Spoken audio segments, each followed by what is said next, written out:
Hey everyone, आज हम पढ़ेंगे एनआईवी नॉन इन्वेजिव वेंटिलेशन के बारे में। तो पहले हम देखते हैं वेंटिलेशन कितने टाइप का होता है। दो टाइप का, इन्वेजिव वेंटिलेशन और नॉन इन्वेजिव वेंटिलेशन। इन्वेजिव में हम ईटी ट्यूब के थ्रू करते हैं या एलएमए लगा सकते हैं, और नॉन इन्वेजिव में हम लगाते हैं मास्क, जो एनआईवी मास्क आते हैं वो। सबसे पहले हम देखते हैं कि इन्वेजिव की जगह हम नॉन इन्वेजिव क्यों यूज में देते हैं, क्योंकि इससे किसका खतरा कम होता है, किसका रिस्क कम होता है। वेंटिलेटर एसोसिएटेड न्यूमोनिया जो वैप होता है उसका रिस्क कम होता है।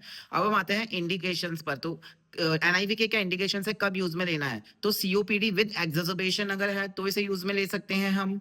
इसके अलावा ऑब्स्ट्रक्टिव स्लीप एपनिया में यूज में ले सकते हैं, और हम इसको यूज में ले सकते हैं acute congestive heart failure with pulmonary embolism जो है उसमें, न्यूरोमस्कुलर डिसऑर्डर्स में, एक्यूट लंग इंजरी में यूज में ले सकते हैं, और वीनिंग फ्रॉम वेंटिलेशन। अब पहले अपने पेशेंट को वेंटिलेटर पे डाल रखा था इन्वेजिव पे, और जब हम उसे वीन करवा रहे हैं तब हम यूज में ले सकते हैं एनआईवी। नेक्स्ट हम देखते हैं इसका कॉन्ट्रा इंडिकेशंस। तो कॉन्ट्रा इंडिकेशंस में क्या क्या आती हैं। तो फर्स्ट कॉन्ट्रा इंडिकेशन है रेस्पिरेटरी अरेस्ट। किसी को अगर रेस्पिरेटरी अरेस्ट है तो उसे हम ये नहीं दे सकते। सेकंड है, अगर पेशेंट जो है वो उसकी कॉन्शियसनेस कम है, डिक्रीज कॉन्शियसनेस या अनकॉन्शियस है, तो वो सपोर्ट नहीं कर पाएगा नॉन इन्वेजिव को, तो इसलिए हम इन्वेजिव यूज में लेना पड़ेगा। नेक्स्ट हम देखते हैं इम्पेयर्ड स्वेलिंग और कफिंग रिफ्लेक्स अगर पेशेंट में है तो। अगर पेशेंट अनकोऑपरेटिव है तो वो बार बार मास्क को हटाएगा, तब हम यूज में नहीं ले सकते हैं। नेक्स्ट हम देखें कोई भी ट्रॉमा या बर्न हो रखा हो फेस को, कोई भी ट्रॉमा हो रखा है ईसोफेगस या गैस्ट्रिक में, तो हम यूज में नहीं ले सकते। ये थे कुछ कॉन्ट्रा इंडिकेशन।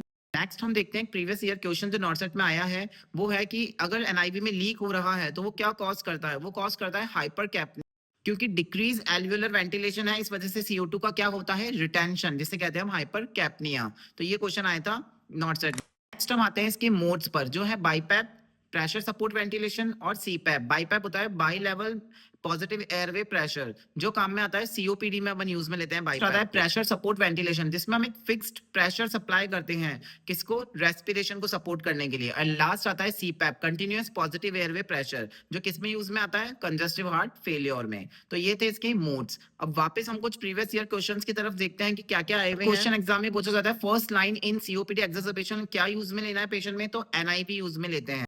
नेक्स्ट हम देखते हैं रिड्यूस्ड करता है किसकी, नीड ऑफ इंट्यूबेशन को।